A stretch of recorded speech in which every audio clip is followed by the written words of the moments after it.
同时走地，这个伤口比较这个流血量太大了。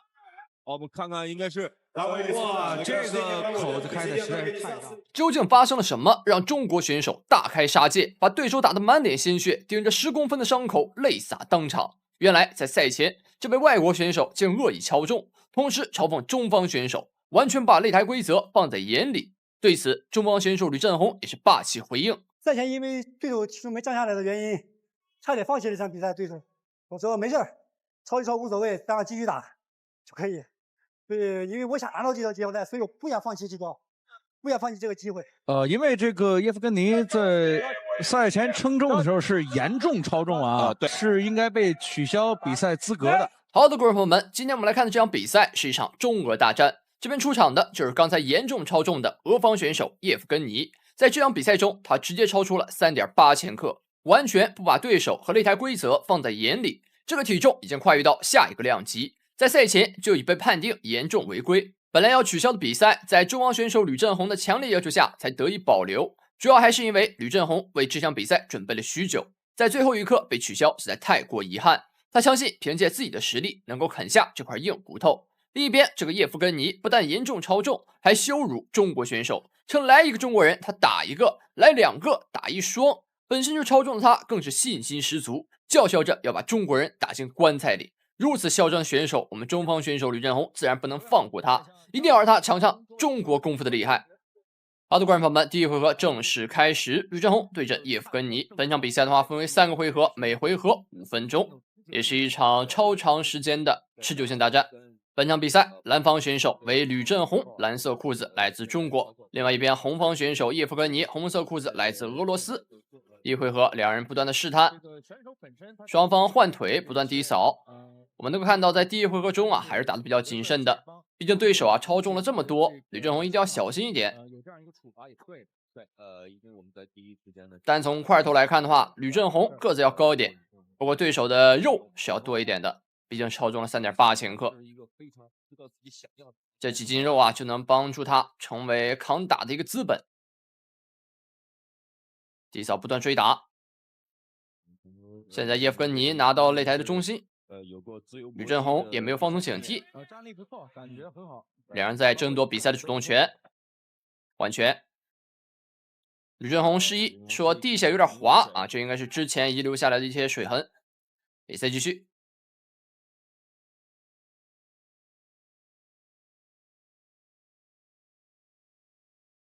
我们能够看到啊，这个俄国选手他这一个鸡冠头啊，真的是非常的有个性，很少能够在赛场上看到如此奇特的发型，看起来跟山鸡一样啊。他是俄国扛把子，他的外号呢也是叫做坏男孩，搭配上这个头型啊，确实也非常合适。我们能看到两人在细节的换拳，近身拼力搏拳，看谁能拿到一些机会。叶夫根尼转身边拳，他想打个提前量，吕振宏没有中击，很聪明。侧踹，我们能够看到两人的出招还是非常相似的，都有点脾气，对手出什么招数我就出什么招数，在你熟悉的领域击败你。吕振宏这场比赛也是立下了誓言，要狠狠的教训一下这个嚣张的叶夫根尼。吕振宏要把手高一点啊，而且要盯准对方的动作。侧踹不断踹到，吕振宏还在寻找角度，很谨慎。正面换拳，同时撂倒，非常巧合，两人同时倒地，站起来很快。对手是拿到了吕振宏的脖颈，拿到脖子之后，往地上一压，吕振宏上位的压制，上位砸拳，小心头部被对手牵制住。漂亮，我们能够看到吕振宏上位非常的空旷，没有任何的限制。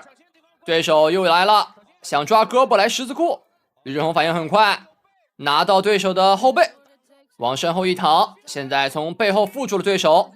看一下下一步的布置，下一步的动作，要看一下两人的手部动作了。吕振宏先砸拳，砸拳消耗一下对手的体力还有耐心。第一回合还剩1分半，吕振宏还有时间来完成这波裸脚的布置。应该是有点伤口啊。我们能够看到，对手拼了命的挣扎，同时啊，头上的伤口也是渗出了鲜血，漫到了吕振宏的脖子上。这个追盘还是比较多。对，叶夫根尼的防守很好啊。对，两人调转了一下身位，不断在移动。吕振宏这个位置非常好，双腿是架在对手的身上，这样不消耗自己的体力。叶夫根尼呢，要一边防守吕振宏的进攻，还要一边依靠腿部来蹬开距离，寻找一个挣脱的机会。我们可以看到吕振宏的嘴上啊，也是染到了鲜血。最后的50秒，叶夫根尼是拿到上位，但这个位置不太好进攻。吕振宏的挣扎力还是非常强的。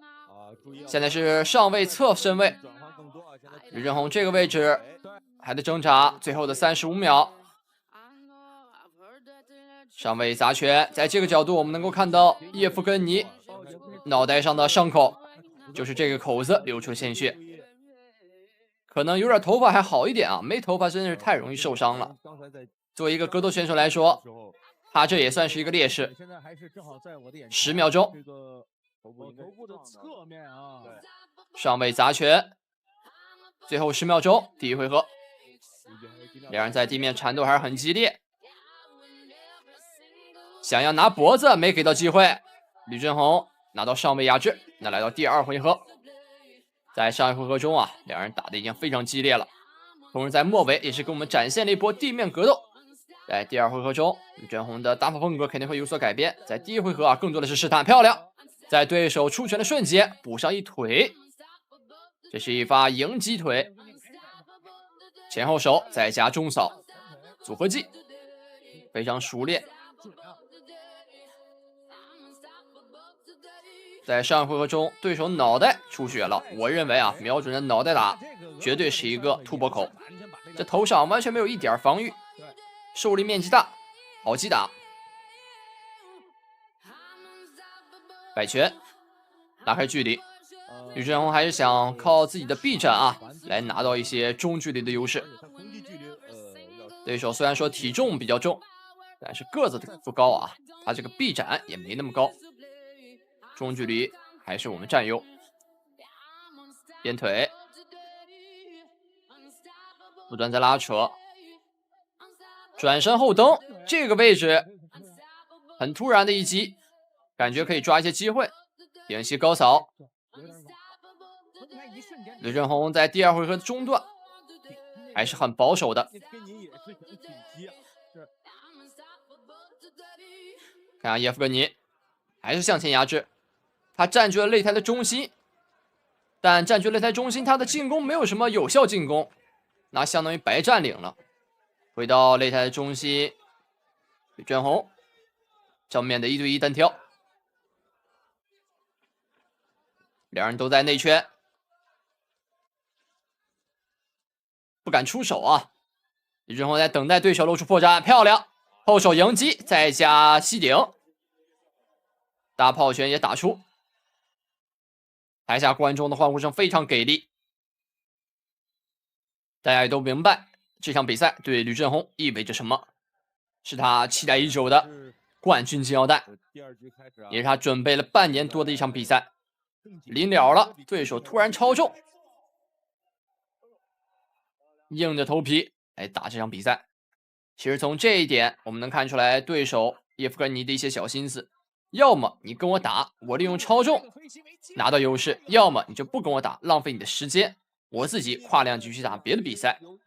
这个选手啊真的是非常的阴险。在刚才对手的跳膝完成之后，吕振宏拿到上位，压制对手进入地面。不过这回合还没有看出谁有更加明显的优势。叶夫根尼的头部啊，鲜血再次渗出，刚止完的血又被打开了。砸肘，不断砸肘，刚才应该也是用肘打开了伤口啊。上位压制，只要保持压制，我们就有机会。砸拳，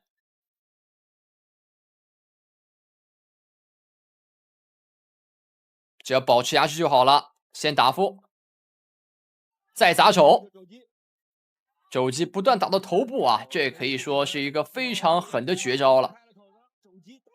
来了，哎呦，我的天哪！我们可以看到对手的面部已经被鲜血染红，头部的伤口啊越打越大，镜头都不敢给切了，导播也害怕了。但在那一瞬间，我们能看到对手的面目全非。吕振宏在最后的1秒钟用一发凶残的重击终结了对手。这场比赛也是在第2回合中，用吕振宏的精湛技术将对手彻底打回老家。就是这波跳袭，吕振宏拿到上位优势，带入地面，开始他的压制之旅。用砸肘啊，直接将对手的头部给打开了一个大伤口。裁判在旁边看不下去了，直接叫停比赛。在这波回放中，我们能看到，在近身的拼拳过程中，吕振宏的肘部一肘下去，鲜血飞溅。哎呦，这个画面啊，实在是太过于刺激了。在视频的最后，让我们恭喜吕振宏拿下本场比赛的胜利，也同时恭喜他拿到了冠军胶带。这个2节由吕振宏来统治，嚣张的叶夫根尼终于被打回了俄国老家。恭喜吕振宏！